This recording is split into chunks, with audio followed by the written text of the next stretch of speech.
성도 여러분 안녕하세요. 2025년 12월 30일 화요 묵상의 말씀입니다.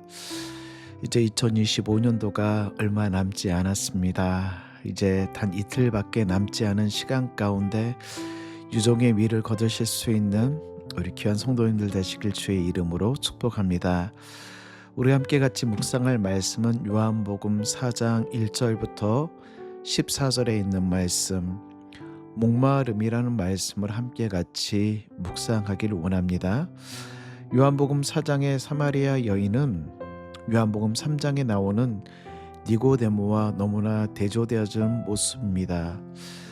요한복음 3장에 나오는 니고데모는 당시의 최고의 엘리트였습니다. 그는 사내들인 관원 중에 한 사람이었고 랍비였으며 성경 말씀대로 살려고 노력했던 바리새인 중에 바리새인지, 또한 그는 부자였습니다. 반면에 사마리아 여인은 6번이나 결혼했던 부도덕하였고 유대인이 상종하지 않던 사마리아 여인이었습니다. 니고데모는 밤에 예수님을 찾아와 예수님과 긴 대화를 나누었으나 아무런 변화 없이 어둡게 방문을 나섰습니다. 반면에 사마리아 여자는 종호에 물을 기르러 왔다가 예수님을 만나 극적으로 그의 삶이 변하게 되어지죠. 너무나 상반되어지는 그들의 모습이지만 한 가지 공통점이 있었는데, 그것은 고상하게 살려고 노력했던 니고데모나 육신의 욕망을 쫓아 살았던 사마리아 여인이나 인생에 문제가 있었다라는 것입니다. 예수님은 사람들을 만났을 때 그들에게 맞는 말씀을 하시죠. 예수님 밤에 찾아온 니고데모를 보시는 순간 그가 거듭나서 하나님의 나라를 경험하도록 말씀하셨습니다. 그리고 예수님은 정오에 물 길러 온 사마리아 여인을 보시는 순간 목마른 여인이라는 것을 아시고 영원히 목이 마르지 않는 생수에 관한 말씀을 하십니다. 성도 여러분, 사람에게는 각기 목마름이 있습니다.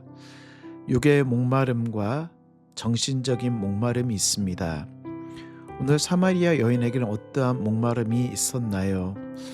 오늘 예수님의 3절과 4절 말씀을 보면 유대를 떠나사 다시 갈릴리로 가실새 사마리아를 통과하여야 하겠는지라, 예수님은 유대에서 갈릴리로 가시는 중 사마리아를 통과하여 지나가십니다. 그리고 사마리아의 수가라는 동네에 도착하셨는데 야곱의 우물 곁에 도착하시사 그대로 앉으시죠. 그리고 그 시간이 오늘 6절 하반절 말씀을 보니까 6시쯤 되었더라, 제60쯤 되었더라 라고 말씀하고 있습니다. 이 유대의 제6시는 오늘날의 시간으로 이야기하면 12시, 햇볕이 쨍쨍 내리쬐는 12시입니다. 그 시간은 아무도 물을 길러 오지 않는 그 시간에 우물 곁에 도착하셨다라는 것이죠. 이때 한 여인이 물가를 찾아오고 그 여인에게 물을 달라 하십니다. 7절 말씀 보니까 그 여인이 바로 사마리아 여인 한 사람이 물을 길러 왔을 때 예수님께서는 물을 좀 달라 요청하십니다. 자, 그럼 그 여인은 아무도 찾지 않는 떼약볕이 내리는 그 시간에 왜 물을 길러 왔을까요? 아마도 그 여인은 동네 사람들의 시선을 피하기 위하여 아무도 찾지 않는 그 시간에 물을 길러 왔을 것입니다. 그리고 예수님 그 여인에게 14절, 내가 주는 물을 마시는 자는 영원히 목마르지 아니하리니 내가 주는 물은 그 속에서 영생하도록 솟아나는 샘물이 되리라. 인생의 결핍이 있는 그 여인에게 찾아오신 예수님께서 그 여인의 문제를 해결하여 주셨을 뿐만 아니라 그 여인이 평생도록 찾고 있었던 인생의 결핍을 해결하여 주십니다. 오늘 말씀을 보면 그 인생의 결핍이 있는 그 여인을 일부러 찾아오셨다라는 사실. 오늘 4절 말씀 보니까 사마리아를 통과하여야 하겠는지라, 사마리아를 통과하여야 하겠는지라. 의도적으로 예수님은 사마리아를 통과하셨다라는 것이죠. 그리고 아무도 찾지 않는 그 시간, 그 여인을 만나기 위해 일부러 찾아오셨다라는 사실입니다. 주님은 왜 사마리아로 통행하셨을까요? 그리고 주님은 왜 남들이 걷지 않는 그 시간에 걸어서 하필 그 여자가 나오는 그 우물에 쉬고 계신 것일까요? 그리고 그 주님은 왜 물을 달라고 하시고 영원히 목마르지 않는 생수 이야기를 하신 것일까요? 그것은 그 여인이 바로 그 생수를 찾아서 목마른 인생이라는 사실을 너무나 잘 아셨기 때문입니다. 사랑하는 성도 여러분, 우리 주님은 목마른 우리 영혼에 찾아오신 예수님이십니다. 그리고 우리의 일생 가운데 목마름을 해결하여 주시고, 우리가 도저히 해결할 수 없는 그 목마름을 우리 주님은 해결하여 주시기 위하여 오셨다라는 사실이죠. 미국의 유명한 배우인 마릴린 먼로라는 여배우가 있었죠. 그 여인은 우울증과 약물 중독으로 인하여 36살에 자살로 그의 일생을 마무리합니다. 그런데 마릴린 먼로를 상담했던 정신과 의사 렐프 그리스라는 사람은 마릴린 먼로는 마음이 늘 허전했다. 그래서 그녀는 자신의 내면을 아무리 들여다봐도 어떤 것도 찾을 수 없어서 종일토록 거울을 들여다보았다라고 이야기했습니다.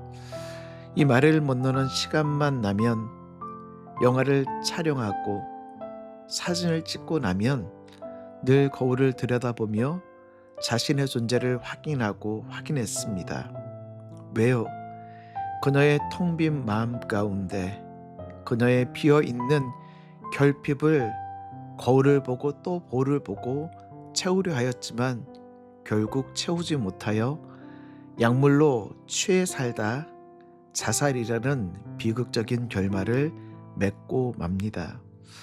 삶에 대한 고독과 삶의 갈증은 그 유명한 배우뿐 아니라 우리 모두에게 공통의 문제입니다. 그러면 우리가 이렇게 내면과 영적인 고독과 목마름을 어떻게 해결할 수 있을까요? 그것은 바로 영생하도록 솟아나는 예수님을 만날 때 더 목마르지 않고 영원한 기쁨과 소망이 넘쳐나게 되어지는 것이죠.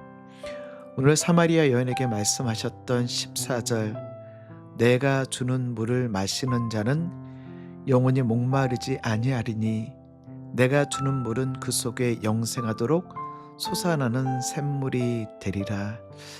결핍 가운데 있는 그 여인을 만나기 위하여 일부러 사마리아를 찾아오시고, 그 여인을 만나기 위해서 아무도 걷지 않는 시간 가운데 그 여인이 나오는 우물을 찾아오시고, 그 여인에게 물을 달라 하시고 영원히 목마르지 않는 생수의 이야기를 하신 것처럼, 사랑하는 성도 여러분, 영원히 목마르지 않는 영생하도록 솟아나시는 예수 그리스도를 만나 인생의 결핍이 아닌 인생의 풍성함으로 예수님을 만나 목마르지 않는 삶을 사시는 우리 귀한 성도님들 되시길 주의 이름으로 축복합니다.